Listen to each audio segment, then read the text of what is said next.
10ನೇ ತರಗತಿಯ ವಿದ್ಯಾರ್ಥಿಗಳಿಗೆ ಹಾಗೆ ಪಾಲಕರಿಗೆ ಮತ್ತು ಪೋಷಕರಿಗೆ ಹಾಗೆ ನನ್ನ ಆತ್ಮೀಯ ಸ್ನೇಹಿತರಿಗೆ ಬೆಳಗಿನದ ಶುಭಾಶಯಗಳನ್ನು ತಿಳಿಸುತ್ತಾ ಇವತ್ತಿನ ದಿನ ನಾನು 10ನೇ ತರಗತಿಯ ಸಮಾಜ ವಿಜ್ಞಾನ ವಿಷಯದಲ್ಲಿನ ಇತಿಹಾಸ ವಿಭಾಗದಲ್ಲಿನ 7ನೇ ಅಧ್ಯಾಯ ಆಗಿರತಕ್ಕಂತಹ ಸ್ವಾತಂತ್ರ್ಯ ಹೋರಾಟ ಅಂದರೆ ಭಾರತದ ಸ್ವಾತಂತ್ರ್ಯ ಹೋರಾಟ ಎಂಬ ಪಾಠದ ಕುರಿತು ಸಂಕ್ಷಿಪ್ತವಾಗಿ ಕೂಲಂಕುಷವಾಗಿ ಅತ್ಯಂತ ಸಂಭವನೀಯ ಆಗಿರತಕ್ಕಂಥ ವಸ್ತುನಿಷ್ಠ ಪ್ರಶ್ನೆಗಳನ್ನು ಚರ್ಚಿಸೋಣ. ಪ್ರಶ್ನೆ ಮೂಲಕ ನಾನು ನಿಮಗೆ ತಿಳಿಪಡಿಸಲಿಕ್ಕೆ ಬರ್ತಾ ಇದ್ದೇನೆ. ಮೊದಲ ಪ್ರಶ್ನೆ, ರಾಷ್ಟ್ರೀಯತೆ ಎಂಬ ಪರಿಕಲ್ಪನೆ ಎಷ್ಟನೇ ಶತಮಾನದ ಕೊನೆಯ ಭಾಗದಲ್ಲಿ ತೀವ್ರವಾಗಿ ಬೆಳೆಯಿತು? ಅಂದರೆ ಭಾರತದಲ್ಲಿ ಈ ರಾಷ್ಟ್ರೀಯತೆ ಎಂಬ ಕಲ್ಪನೆ ಅಂದರೆ ಈ ಪರಿಕಲ್ಪನೆ ಎಷ್ಟನೇ ಶತಮಾನದ ಕೊನೆಯ ಭಾಗದಲ್ಲಿ ಅತ್ಯಂತ ತೀವ್ರವಾಗಿ ಬೆಳೆಯಿತು ಅಂತ ಪ್ರಶ್ನೆ ಬಂದರೆ 19ನೇ ಶತಮಾನದ ಕೊನೆಯ ಭಾಗದಲ್ಲಿ 19ನೇ ಶತಮಾನದ ಕೊನೆಯ ಇಂತೆಲ್ಲ ಇಟ್ಕೊಳ್ರಿ 19ನೇ ಶತಮಾನದ ಕೊನೆಯ ಭಾಗದಲ್ಲಿ ಇದೇನಾಯಿತು, ಭಾರತದಲ್ಲಿ ರಾಷ್ಟ್ರೀಯತೆ ಎಂಬ ಪರಿಕಲ್ಪನೆ ಅತ್ಯಂತ ತೀವ್ರವಾಗಿ ಬೆಳೆಯಿತು ಅಂತ ಪ್ರಶ್ನೆಗೆ ಉತ್ತರವನ್ನು ಕೊಡಬೇಕು. ನೆಕ್ಸ್ಟ್, 1858ರ ಕಾಯ್ದೆ ಏನನ್ನು ಸೂಚಿಸ್ತಂದ್ರೆ ಇಲ್ಲೇ 1857ರಲ್ಲಿ ಭಾರತದ ಪ್ರಥಮ ಸ್ವಾತಂತ್ರ್ಯ ಸಂಗ್ರಾಮ ಆಗುತ್ತೆ. ಅದಾದ ಮೇಲೆ ಈ 1858ರಲ್ಲಿ ಒಂದು ಇಂಗ್ಲೆಂಡಿನ ರಾಣಿ ಒಂದು ಹೊಸ ಕಾಯ್ದೆಯನ್ನು ಹೊರಡಿಸ್ತಾರೆ. ಅದನ್ನೇ ನಾವು ಹೇಳ್ತೀವಿ 1858ರ ಕಾಯ್ದೆ. ಇದು ಇಂಗ್ಲಿಷ್ ಈಸ್ಟ್ ಇಂಡಿಯಾ ಕಂಪನಿ ಅಂತ್ಯವಾಗಿ ಭಾರತದಲ್ಲಿ ನೇರವಾಗಿ ಇಂಗ್ಲೆಂಡಿನ ರಾಣಿಯ ಆಳ್ವಿಕೆ ಪ್ರಾರಂಭ ಆಗುತ್ತೆ. ಹೌದಾ, ಬರೀತೀನಿ, ನೆನ್ಪಿಟ್ಟುಕೊಳ್ಳಿ. ಈಸ್ಟ್ ಇಂಡಿಯಾ ಕಂಪನಿ ಅಂತ್ಯವಾಗಿ ಏನಾಯಿತು, ಇಂಗ್ಲೆಂಡಿನ ರಾಣಿಯ ನೇರವಾಗಿರ್ತಕ್ಕಂತಹ ಒಂದು ಆಡಳಿತ ಅಂದರೆ ಇಂಗ್ಲೆಂಡ್ ದೇಶದ ನೇರವಾಗಿರ್ತಕ್ಕಂತಹ ಆಡಳಿತ ವ್ಯವಸ್ಥೆ ಜಾರಿಗೆ ಬರಲಿಕ್ಕೆ ಕಾರಣ ಆಯಿತು ಈ ಕಾಯ್ದೆ ಕೇಳಿದರೆ. ನೆಕ್ಸ್ಟ್ ಪ್ರಶ್ನೆ, 1861ರ ಕಾಯ್ದೆ ಯಾವ ವಿಶೇಷತೆಯನ್ನು ತಿಳಿಸುತ್ತದೆ ಅಂತ ಪ್ರಶ್ನೆ ಬಂದರೆ ಇದು ಭಾರತೀಯರು ಶಾಸನವನ್ನು ರೂಪಿಸುವ ಪ್ರಕ್ರಿಯೆಯಲ್ಲಿ ತೊಡಗುವ ಕಾನೂನನ್ನು ಜಾರಿಗೆ ತಂತು. ಅಂದರೆ ಭಾರತೀಯರನ್ನು ಕೂಡ ಒಂದು ಕಾನೂನು ರೂಪಿಸುವ ಪ್ರಕ್ರಿಯೆಯಲ್ಲಿ ಸೇರಿಸಿಕೊಳ್ಳುವಂಥ ಒಂದು ವ್ಯವಸ್ಥೆ ಈ 1861ರ ಕಾಯ್ದೆ ಒಂದು ಯಶಸ್ವಿ ಆಯಿತು ಅಂತಲೂ ಕೂಡ ನಾವು ಹೇಳ್ಬೋದು. ನೆಕ್ಸ್ಟ್, 1885ರ ಒಂದು ಮಹತ್ವದ ಘಟನೆ ಏನು ಅಂತ ಕೇಳಿದ್ರೆ 1885ರಲ್ಲಿ ಅಂದಾಗ ಇಲ್ಲೇ ಭಾರತದ ರಾಷ್ಟ್ರೀಯ ಕಾಂಗ್ರೆಸ್ ಪಕ್ಷ ಸ್ಥಾಪನೆ ಆಯಿತು. ಗಮನ ಇರಲಿ, ಭಾರತದ ರಾಷ್ಟ್ರೀಯ ಕಾಂಗ್ರೆಸ್ ಪಕ್ಷ ಸ್ಥಾಪನೆ ಆಯಿತು. ನೋಡಲಿ, 1885ರಲ್ಲಿ ಪ್ರಶ್ನೆ ಬಂತು ಅಂದರೆ ಭಾರತೀಯ ರಾಷ್ಟ್ರೀಯ ಕಾಂಗ್ರೆಸ್ ಪಕ್ಷ ಎಷ್ಟರಲ್ಲಿ ಸ್ಥಾಪನೆ ಆಯಿತು ಅಂತ ಪ್ರಶ್ನೆ ಬಂದರೆ 1885ರಲ್ಲಿ ಅಂತ ಉತ್ತರವನ್ನು ಹಾಕಿ. ಭಾರತೀಯ ರಾಷ್ಟ್ರೀಯ ಕಾಂಗ್ರೆಸ್ನ ಸ್ಥಾಪಕರು ಯಾರು? ನೋಡುವೆ, ಇದು ಭಾರಿ ಅತ್ಯಂತ ಭಾರತದಲ್ಲಿ ರಾಜಕೀಯ ವ್ಯವಸ್ಥೆಗೆ ಒಂದು ಹೊಸ ರೂಪರೇಷೆಯನ್ನು ಮತ್ತು ರಾಷ್ಟ್ರೀಯತೆಯನ್ನು ಒಂದು ಕಲ್ಪಿಸಿದಂತಹ ಒಂದು ಸಂಸ್ಥೆ ಅಂತ ಹೇಳ್ಬೋದು, ಒಂದು ಸಂಘ ಅಂತ ಹೇಳ್ಬೋದು.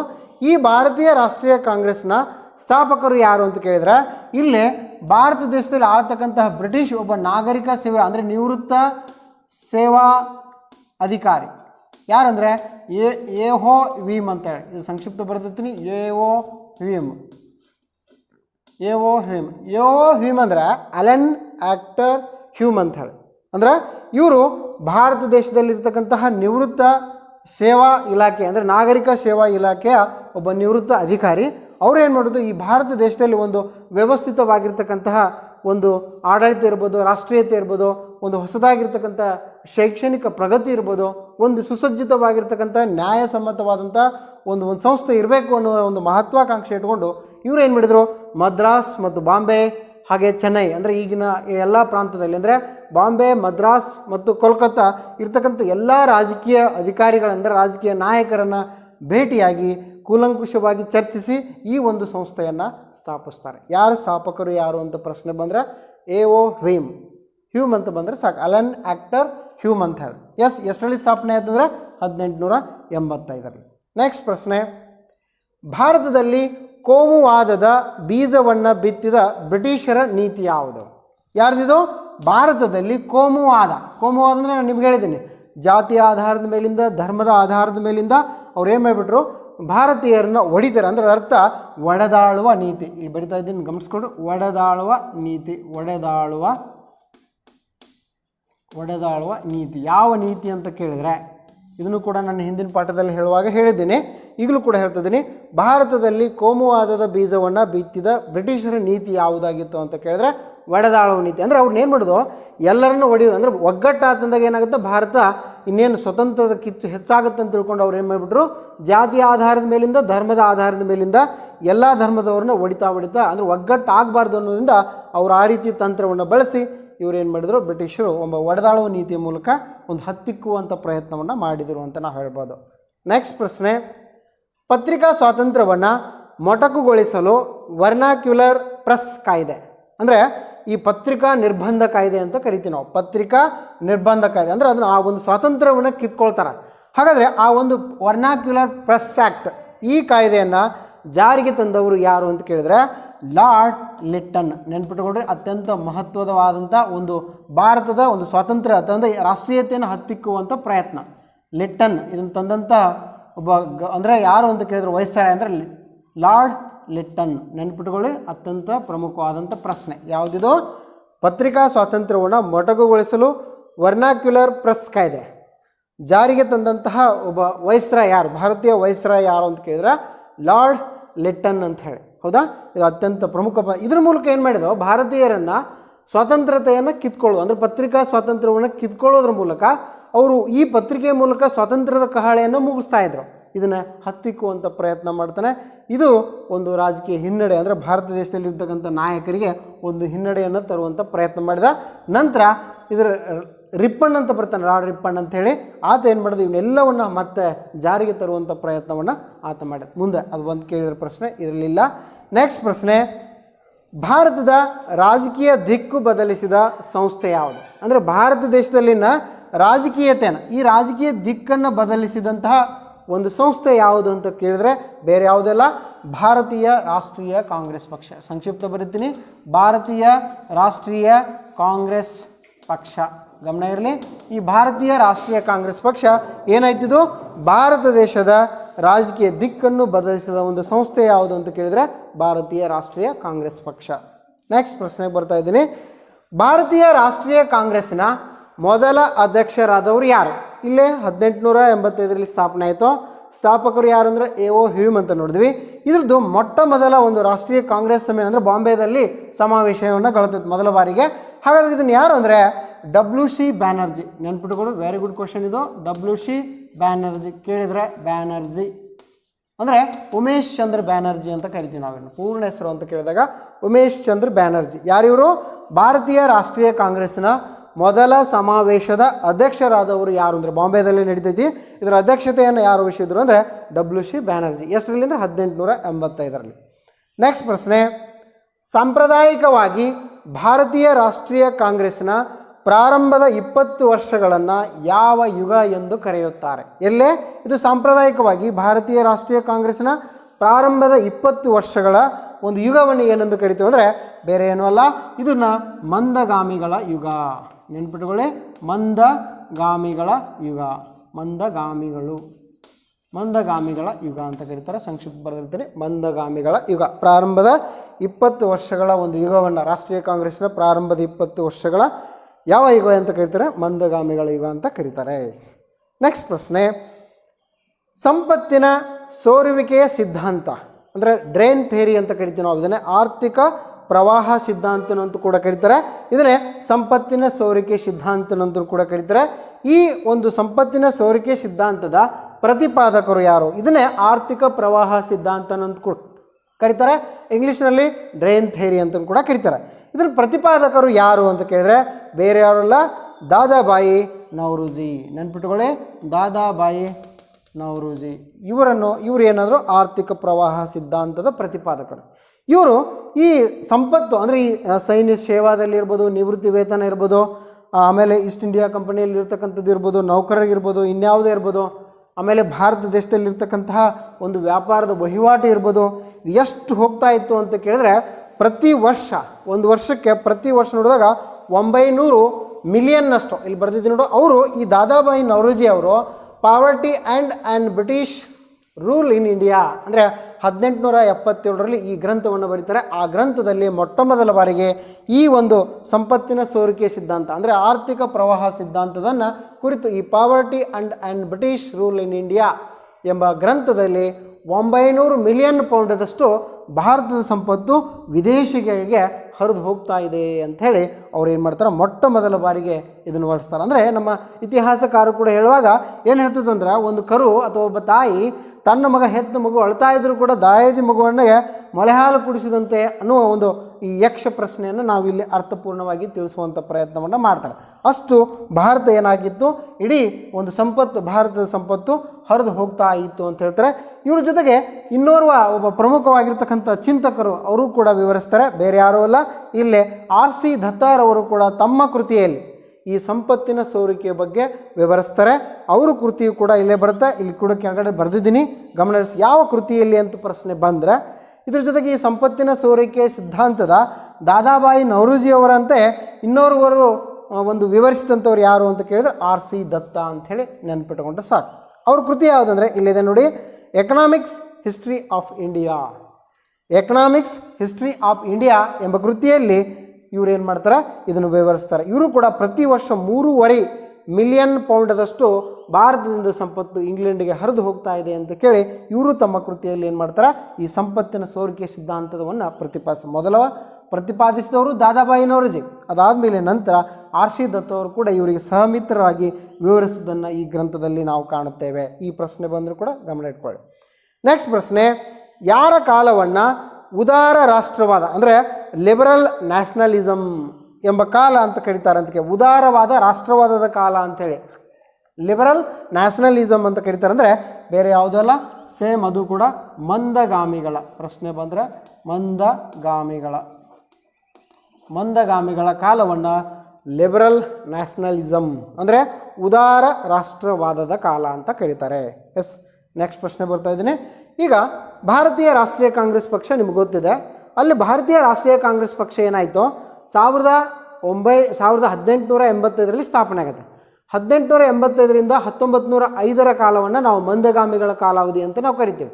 ಅಂದರೆ ಆ ಒಂದು ಪ್ರಾರಂಭಿಕ 20 ವರ್ಷ. ಇಲ್ಲೇನಾಗುತ್ತಾ 1905ರಲ್ಲಿ ಇಲ್ಲೇನಾಯಿತು, ರಾಷ್ಟ್ರೀಯ ಕಾಂಗ್ರೆಸ್ ಪಕ್ಷ ಇಲ್ಲಿ ಒಡಕಾಗತ್ತೆ. ಒಂದು ಮಂದಗಾಮಿಗಳು ಅಂಥೇಳಿ, ಇನ್ನೊಂದು ತೀವ್ರಗಾಮಿಗಳು ಅಂಥೇಳಿ, ಇನ್ನೊಂದು ಕ್ರಾಂತಿಕಾರಿಗಳು ಅಂಥೇಳಿ, ಹೀಗೆ 3 ಭಾಗಗಳಾಗಿರ್ತಕ್ಕಂಥದ್ದನ್ನು ನಾವು ನೋಡ್ತೀವಿ. ಇಲ್ಲೇ ಹಾಗೆ ವಿವರಿಸ್ತಾ ಹೋಗ್ತಾ ಇದ್ದೇನೆ.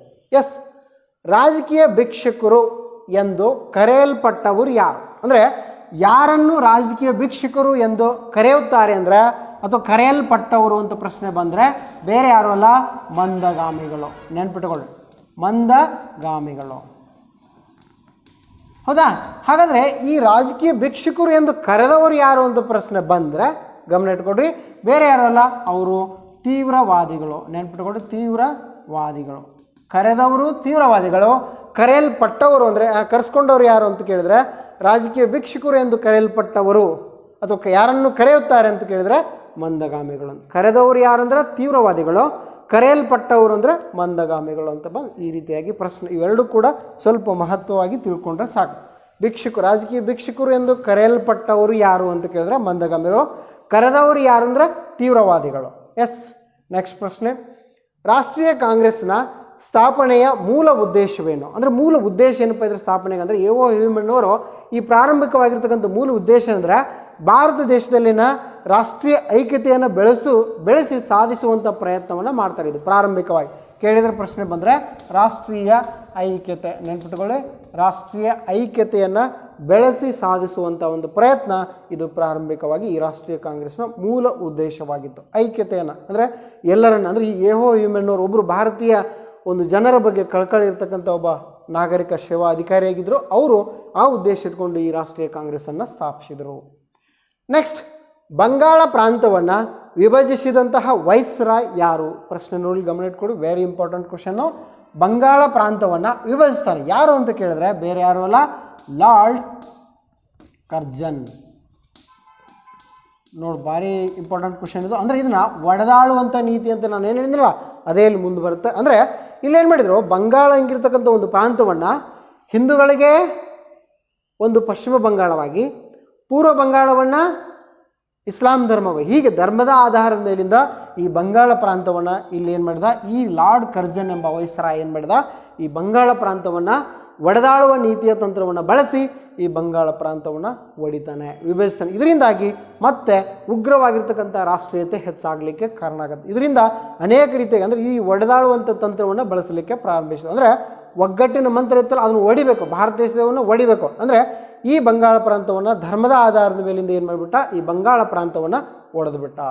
ನೆಕ್ಸ್ಟ್, ಬಂಗಾಳ ವಿಭಜಿಸಿದಾಗ ಭಾರತೀಯ ರಾಷ್ಟ್ರೀಯ ಕಾಂಗ್ರೆಸ್ನಲ್ಲಿ ಅಂದರೆ ಜನರಲ್ಲಿ ಅಥವಾ ಸಮುದಾಯದಲ್ಲಿ ಏನು ಮಾಡಿದರು, ಭಾವೈಕ್ಯತೆಯನ್ನು ಸಾಧಿಸಲಿಕ್ಕೆ, ಅಂದರೆ ಹಿಂದೂ ಮತ್ತು ಮುಸ್ಲಿಮರ ಭಾವೈಕ್ಯತೆಯನ್ನು ಸಾಧಿಸಲಿಕ್ಕೆ ಇಲ್ಲಿ ನಾಯಕರು ಏನು ಮಾಡ್ತಾರೆ, ರಾಷ್ಟ್ರೀಯ ಕಾಂಗ್ರೆಸ್ನ ನಾಯಕರು ರಕ್ಷಾ ಬಂಧನವನ್ನು ಕಾರ್ಯಕ್ರಮ ಮಾಡ್ತಾರೆ. ಕೇಳಿದರೆ ಪ್ರಶ್ನೆ ಕೇಳಿದರೆ ಈ ಒಂದು ಒಡೆದಾಳೋ ನೀತಿಗೆ ಪ್ರತಿತಂತ್ರವಾಗಿ ಭಾರತೀಯರು ಅನುಸರಿಸಿದ ಒಂದು ಕಾರ್ಯಕ್ರಮ ಯಾವುದಂದರೆ ರಕ್ಷಾಬಂಧನ. ಈ ರಕ್ಷಾಬಂಧನ ಕಾರ್ಯಕ್ರಮ ಮೂಲಕ ಈ ಬಂಗಾಳ ವಿಭಜಿಸಿದಾಗ ಅಲ್ಲಿ ಇರ್ತಕ್ಕಂಥ ಜನರನ್ನು ಮತ್ತು ಸಮುದಾಯನ ಮತ್ತು ಭಾರತದ ಒಗ್ಗಟ್ಟಿಗೆ ಅಂದರೆ ಭಾವೈಕ್ಯತೆಯನ್ನು ಮೂಡಿಸಲಿಕ್ಕೆ ಏನು ಮಾಡಿದರು, ಈ ರಕ್ಷಾಬಂಧನ ಕಾರ್ಯಕ್ರಮವನ್ನು ಆಯೋಜನೆ ಮಾಡಿದರು.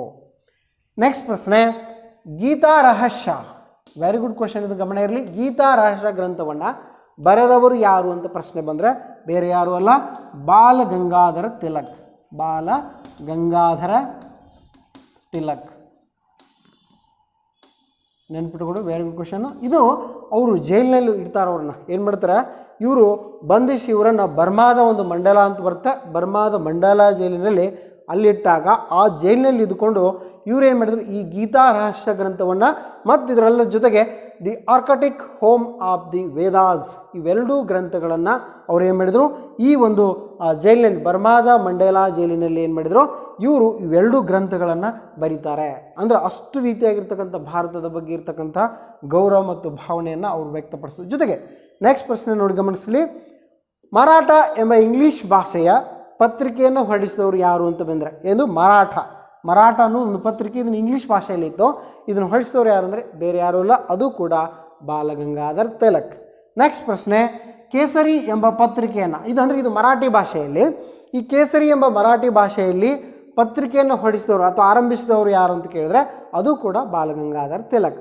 ಒಂದು ಇಂಗ್ಲೀಷ್ ಭಾಷೆಯಲ್ಲಿ ಮರಾಠ, ಇದ್ರ ಪ್ರತಿಯಾಗಿ ಅಂದರೆ ಮರಾಠಿ ಭಾಷೆಯಲ್ಲಿ ಕೇಸರಿ, ಇವೆರಡು ಪತ್ರಿಕೆಗಳನ್ನು ಬಾಲಗಂಗಾಧರ್ ಹೊರಡಿಸಿ ಇಡೀ ಭಾರತೀಯ ರಾಷ್ಟ್ರೀಯತೆಯನ್ನು, ರಾಷ್ಟ್ರೀಯ ಕಲ್ಪನೆಯನ್ನು, ಭಾರತದ ಜನರನ್ನು ಒಗ್ಗಟ್ಟಿಸುವಂಥ ಪ್ರಯತ್ನವನ್ನು ಈ ಪತ್ರಿಕೆಯಲ್ಲಿ ಮಾಡ್ತಾರೆ.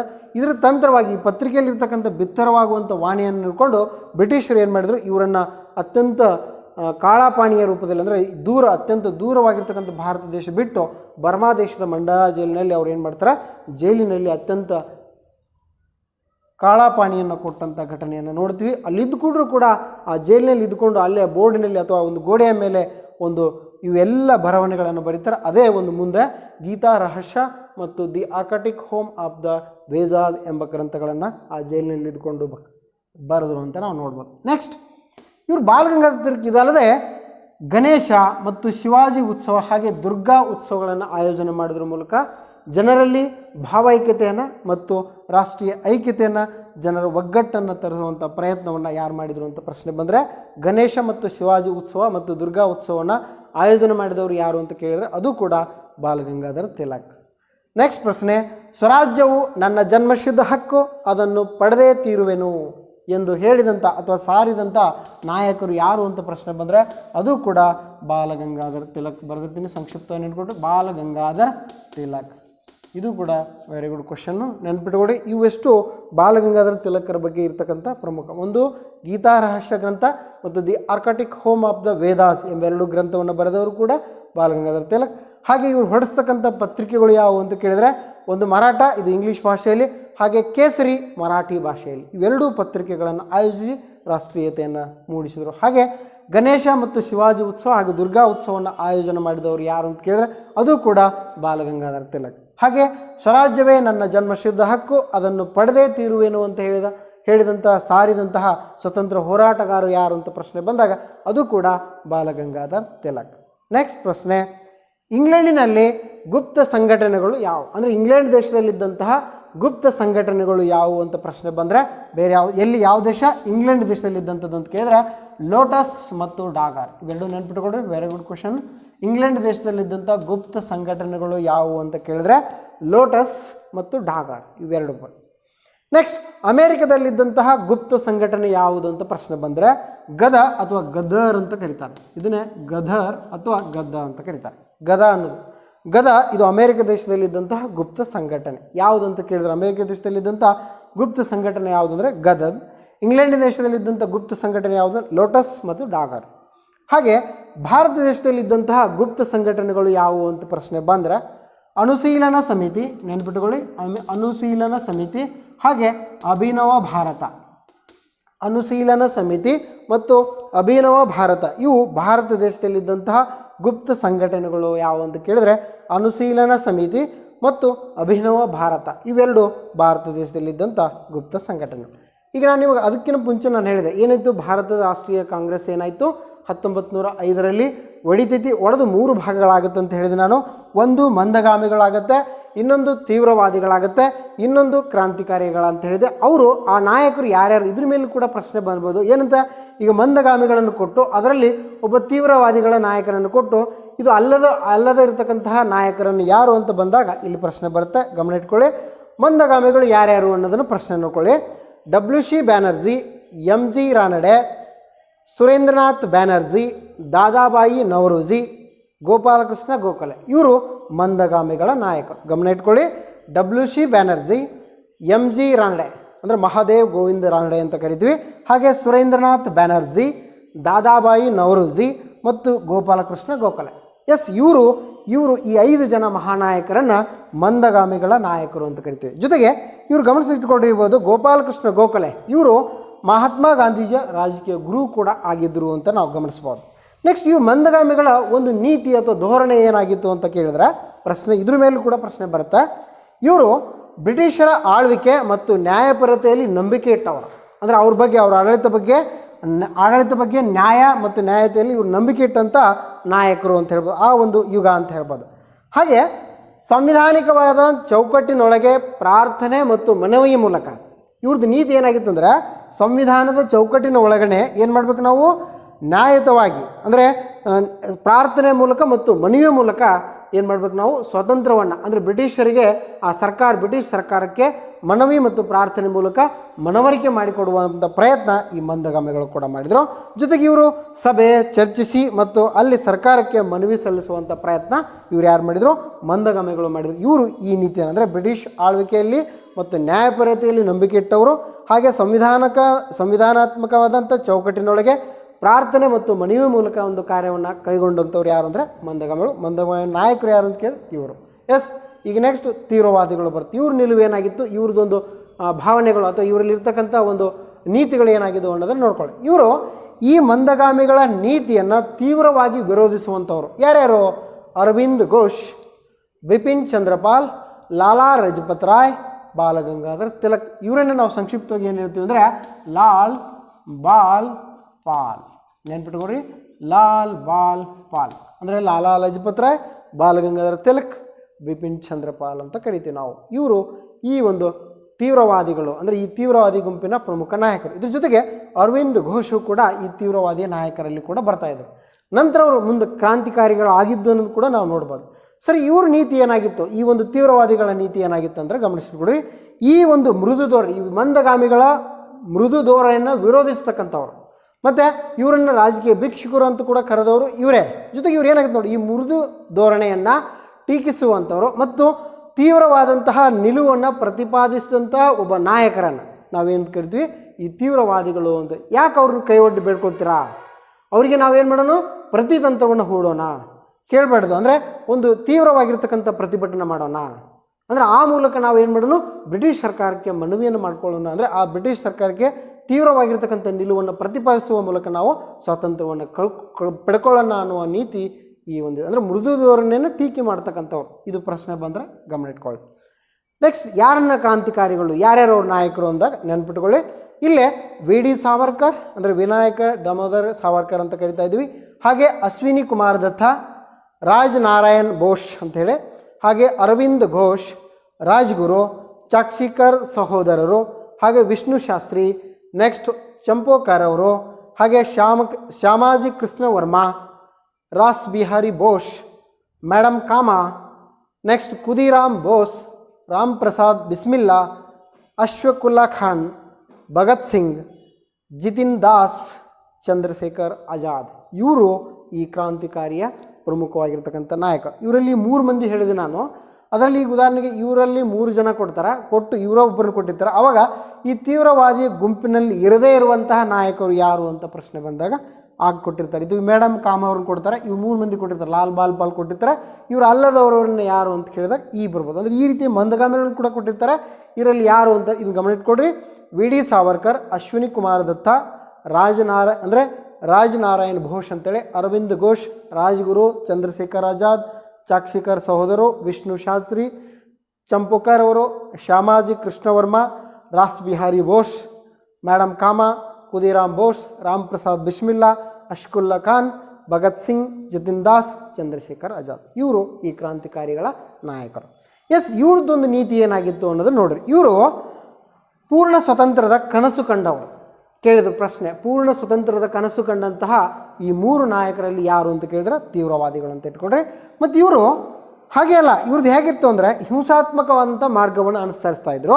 ಜೊತೆಗೆ ಇವರು ಬಾಂಬು, ಪಿಸ್ತೂಲು, ಅಲ್ಲೆಲ್ಲ ಗುಪ್ತ ಸಂಘಟನೆಗಳು, ನಾನು ಹೇಳಿದ ನಗಳೆ ಈ ಹಿಂದಿನ ಭಾಗದಲ್ಲಿ ಇಲ್ಲೇ ಹೇಳಿದ ನಿಂದಗಳ ಅಂದರೆ ಗುಪ್ತ ಸಂಘಟನೆಗಳು ಅಂದರೆ ಭಾರತ ದೇಶದಲ್ಲಿದ್ದಂಥ, ಅಮೆರಿಕ ದೇಶದಲ್ಲಿದ್ದಂಥ, ಇಂಗ್ಲೆಂಡ್ ದೇಶದಲ್ಲಿದ್ದಂಥ ಗುಪ್ತ ಸಂಘಟನೆಗಳು. ಇವರು ಈ ಸಂಘಟನೆ, ರಹಸ್ಯವಾದಂಥ ಸಂಘಟನೆ ಮೂಲಕ ಭಾರತದ ಸ್ವತಂತ್ರವಾಗಿರ್ತಕ್ಕಂಥ ಅಂದರೆ ಸಂಪೂರ್ಣ ಕನಸು ಕಂಡಂತಹ ನಾಯಕರು ಇವರು ಅಂತ ಹೇಳ್ಬೋದು. ಹೇಗೆಂದರೆ ಹಿಂಸಾತ್ಮಕವಾಗಿ, ಅಂದರೆ ಅಲ್ಲೆಲ್ಲೇ ಎಲ್ಲೆಲ್ಲಿರ್ತಕ್ಕಂಥ ಕೆಲವೊಂದು ರೈಲು ನಿಲ್ದಾಣ ಇರ್ಬೋದು, ಕೋರ್ಟ್ ಕಚೇರಿ ಇರ್ಬೋದು, ಒಂದು ಇರ್ತಕ್ಕಂತಹ ಅವರವ್ರ ಗೃಹ ಸ್ಥಳ ಇರ್ಬೋದು, ಅಲ್ಲೇ ಗುಪ್ತವಾಗಿರ್ತಕ್ಕಂತಹ ಒಂದು ಬಾಂಬ್ಗಳನ್ನು ಇಟ್ಟು ಅಥವಾ ಪಿಸ್ತೂಲ್ಗಳ ಮೂಲಕ ಪ್ರತಿತಂತ್ರವನ್ನು ಬಳಸ್ತಕ್ಕಂಥ ನಾಯಕರು ಇವರು ಅಂತ ಹೇಳ್ಬೋದು.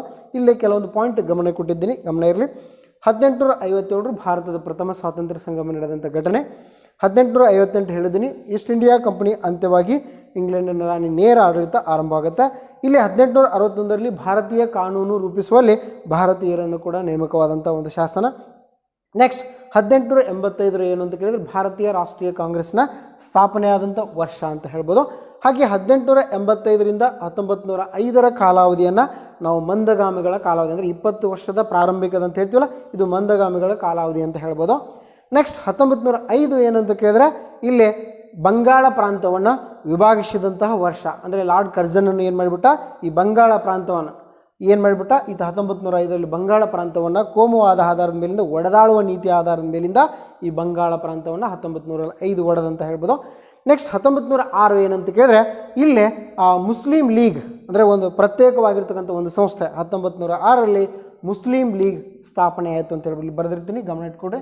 ಮುಸ್ಲಿಂ ಲೀಗ್ ಇದನ್ನು ಕೂಡ ಹೇಳುವಾಗ ಇರಲಿಲ್ಲ, ಮುಸ್ಲಿಂ ಲೀಗ್ ನೆನ್ಪಿಟ್ಕೊಂಡು ಮುಸ್ಲಿಂ ಲೀಗ್ ಏನಾಯಿತು ಅಸ್ತಿತ್ವಕ್ಕೆ ಬಂತಂತೇಳಿ 1906ರಲ್ಲಿ. ನೆಕ್ಸ್ಟ್ ಪ್ರಶ್ನೆ 1911 ಏನು ಅಂತ ಯಾವ ಘಟನೆಯನ್ನು ಅಂತಂದರೆ ಇಲ್ಲೇ ಈ ಬಂಗಾಳವನ್ನು ಮತ್ತೆ ಏನು ಮಾಡಿದ, ಹಿಂತೆಗೆದುಕೊಂಡು ಬಂಗಾಳವನ್ನು ಮತ್ತೆ ವಿಲೀನ ಮಾಡಿದಂತಹ ವರ್ಷ ಅಂತ ಹೇಳ್ಬೋದು. ಜೊತೆಗೆ ಅದೇ ವರ್ಷ ಕಲ್ಕತ್ತಾದಿಂದ ದೆಹಲಿಗೆ ಭಾರತ ದೇಶದ ರಾಜಧಾನಿಯನ್ನು ಕೂಡ ವರ್ಗಾವಣೆ ಮಾಡಿದಂತಹ ವರ್ಷ ಅಂತ ಹೇಳ್ಬೋದು. ಅದೇ ವರ್ಷನ ಏನು ಮಾಡಿದರು, ಜೊತೆಗೆ ಒಬ್ಬ ಇಂಗ್ಲೆಂಡಿನ ರಾಜ ಇಲ್ಲಿ ಭಾರತಕ್ಕೆ ಅಂದರೆ ಈ ಒಂದು ಬಾಂಬೆಗೆ ಭೇಟಿ ಕೊಟ್ಟಿದ್ದ ಅಂತ ಹೇಳ್ಬೋದು. ಇಷ್ಟು ಈ ಪಾಠದಲ್ಲಿ ಬರುವಂತಹ ಪ್ರಮುಖವಾದಂತಹ ಹಾಗೆ ಸಂಕ್ಷಿಪ್ತವಾಗಿರ್ತಕ್ಕಂಥ ಅಷ್ಟೇ ಸಂಭವನೀಯವಾಗಿರ್ತಕ್ಕಂಥ ಒಂದು ಉತ್ತರವನ್ನು ನಿಮಗೆ ಹೇಳಿದ್ದೀನಿ. ಈ ವಿದ್ಯಾರ್ಥಿಗಳಲ್ಲದೆ ಸ್ಪರ್ಧಾತ್ಮಕವಾಗಿ ಬರೆಯುವಂತಹ ಎಲ್ಲ ವಿದ್ಯಾರ್ಥಿಗಳಿಗೂ ಕೂಡ ಇದು ಅನುಕೂಲ ಆಗುತ್ತೆ ಅಂತ ಹೇಳ್ತೀನಿ. ಜೊತೆಗೆ ಇಲ್ಲಿರ್ತಕ್ಕಂಥ ಎಲ್ಲ ವಿಷಯಗಳನ್ನು ನಾನು ಈ ಪಾಠದ ಹಿಂದಿನ ಅಂದರೆ ಲಾಸ್ಟ್ ವಿಡಿಯೋದಲ್ಲೇ ಸ್ಕ್ರೀನ್ಶಾಟ್ ಹೊಡೆದು ನಿಮ್ಗೆ ಇಟ್ಟಿದ್ದೀನಿ ಅಂತ ಹೇಳೋದ್ರ ಜೊತೆಗೆ ಪರೀಕ್ಷೆಯನ್ನು ಅತ್ಯಂತ ಯಶಸ್ವಿಯಾಗಿ ಅತ್ಯಂತ ಶಿಸ್ತುಬದ್ಧವಾಗಿ ಈ ಪರೀಕ್ಷೆಯನ್ನು ಎದುರಿಸಿ ಯಶಸ್ವಿಯಾಗ್ರಿ ಅಂತ ಹೇಳುತ್ತಾ ನಿಮಗೆ ಶುಭಾಶಯವನ್ನು ಕೋರುತ್ತೇನೆ. ನಮಸ್ಕಾರ.